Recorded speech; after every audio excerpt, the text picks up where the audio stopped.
আমাদের ভিডিওতে স্বাগতম। আজকে আমরা দেখব এনকে ব্র্যান্ডের ডিসি এক্সিএল ফ্যানগুলো। এর মধ্যে আমরা আজকে যে সাইজটা এখন দেখব এটা হচ্ছে আমাদের 80 সাইজের, 80-25 বলা হয়। আমরা প্রথমে ডিসক্রিপশনটাতে একটু চলে যাই, যদি একটু আপনারা দেখতে পারেন। এটা হচ্ছে আমাদের এনকে ব্র্যান্ডের এক্সিএল ফ্যান। এটা হচ্ছে পিওর কপার মোটর এবং মডেলটা লেখা আছে 80-25 S24, মানে হচ্ছে 80 এবং হচ্ছে 25 থিকনেস। মডেলের মধ্যে বিষয়টা লেখা থাকে এবং 24 ভোল্টের, আমি বুঝিয়ে দিচ্ছি। আর নিচে স্পিডও লেখা আছে 24 ভোল্ট, 0.15 এম্পিয়ার এবং হচ্ছে আপনার 3000 RPM। হ্যাঁ, যদি আপনাদের দেখতে পসিবল হয় আমি একটু কাছে নিয়ে দেখানোর চেষ্টা করলাম, আর আশা করছি ডিসক্রিপশন থেকে দেখে নিতে পারবেন। আচ্ছা, এটা মূলত আমাদের বিভিন্ন বেশিরভাগ ক্ষেত্রে ডিসি বিভিন্ন যে পাওয়ার সাপ্লাই ইউজ করে ফ্যানগুলো ইউজ করা হয় বা আপনার ব্যাটারি ইউজ করে ব্যবহার করা হয়, সেই সব জায়গায় এটা ইউজ হয়।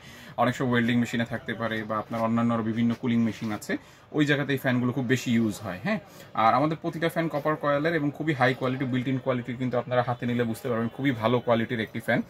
আর আমরা একটা ডেমো দেখানোর জন্য অলরেডি একটা ডেমো রেডি করে রেখেছি বাতাসটা বোঝানোর জন্য। খুবই পাওয়ারফুল। আমরা বাতাসটা আপনাকে দেখানোর চেষ্টা করছি।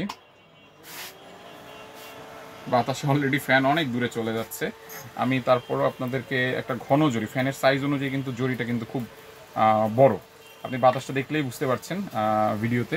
খুবই পাওয়ারফুল এবং খুবই ভালো একটা এয়ার ফ্লো দিচ্ছে। হ্যাঁ, আচ্ছা, যে বিষয়টাতে আমরা কথা বলছিলাম মেজারমেন্টের বিষয়টা আমি একটু বুঝিয়ে দিই আপনাদেরকে, বুঝতে সুবিধা হবে ক্রয়ের ক্ষেত্রে। এটা হচ্ছে আপনার 80 বলেছিলাম, খেয়াল করেন। 3 ইঞ্চি থেকে একটু বেশি, মানে অনেকে 3.25 ইঞ্চি বলে, এবং 25 হ্যাঁ, সাইডটা হচ্ছে 25 মানে হচ্ছে 1 ইঞ্চি থেকে সামান্য একটু কম। তো দৈর্ঘ্য প্রস্থ একই 80 এবং থিকনেস হচ্ছে 25 হ্যাঁ, তো এটি ছিল মূলত আমাদের এনকে ব্র্যান্ডের এক্সিএল ফ্যান 80 সাইজের। তো আমাদের ভিডিও দেখার জন্য ধন্যবাদ।